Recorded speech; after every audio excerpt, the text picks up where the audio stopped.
Yo, what's up, YouTube? Quick car update, real estate journey. Right now, I am headed downtown in my city of Lynchburg, Virginia, to a new condo that me and my business partners are buying. So I'm just doing the home inspection myself, saving the money. I don't want to pay $500 or probably more now to a home inspector to check out a simple condo. So I'm going to do it myself, save some money, deposit some earnest money, $1,000. But looking to close probably end of March on that. I'll have about a month to build and design out another short-term rental. So that'll be numero tres in my portfolio of vacation rental properties. So I am leading the charge on this property specifically on behalf of myself and my two business partners. But I'm really excited about it. So I'm almost done building out the Wayne theater, which is coming together awesome. Super stoked about that. That was our second vacation rental property. So almost done with that, and as soon as I'm wrapped up with that, then me and my brother are doing some improvements on our Rivermont property, our 1904 property. So we got about 2 weeks to do stuff during the tenant turnover, and hopefully we'll get someone in during the month of April to sign a new lease.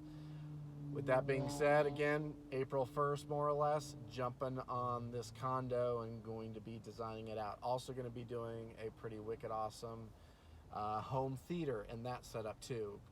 Kind of the niche that me and my wife are doing with our vacation rental properties. Again, I used to do movie stuff, sound for movies. Really enjoyed that. I like movies, and obviously theater experience is really fun.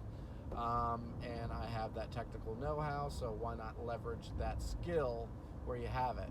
I feel like everybody has a unique skill you can leverage.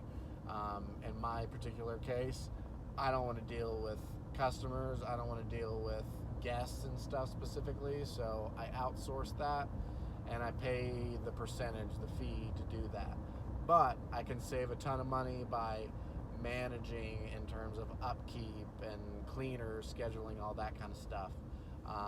And I feel like that's what allows me to be profitable, even though we're kind of in that Airbnb bust kind of situation where there's a huge amount of supply, glut of supply, and not as much demand. So a lot of operators are getting out because it's just you're not making enough money. So it's tough right now for sure. But but because I've always played things really conservatively, we're still doing fine. And especially with the theater build out, I think that will attract a lot more attention. So that's going to help my second property, the Wayne property, do better. And just all my properties with the cool theater experience that you don't really see. I mean, outside of probably some crazy expensive, house or something by Disney World, or, some mansion place or something like that. You don't really see a legit theater setup outside of freaking TV on the wall and a sound bar, right? So yeah, excited about that. And excited about the condo downtown because I think me and my wife will be able to utilize that and have fun with that, have a little staycation from the kiddo once in a while. But yeah, ultimately, we wanted to make another real estate move this year, but just with the uncertain kind of economic climate and stuff, we don't want to devote as much money, just because we're not as confident projecting, what kind of revenue we'll be able to bring in this year. So went with something more inexpensive, and honestly, this is the right time to do it, just because with my other company, we do tons of wedding events and stuff. It starts to heat up now, through summer and stuff. So I still have a little bit more of a lag, kind of a lull where I'll have the ability time-wise to do all the build out and design and everything of this condo during the 1 month period, and then the rest of the year need to just be focused on me and my wife's custom built home, which should be breaking ground come April, and just day-to-day operations of business and just maintaining the existing rental properties, both long-term and short-term. So that's a quick little update for you, YouTube. Yeah, just do your best and get after it, make something happen. So again, with the condo, even though interest rates are pretty high, we're looking at like a 7.3% interest rate, so pretty high, but relatively speaking, the condos less expensive. It's small square footage, about $250 per square foot is where we ultimately landed at. But it's straight downtown. The value adds I'll be able to do, I think, will create more demand for the property.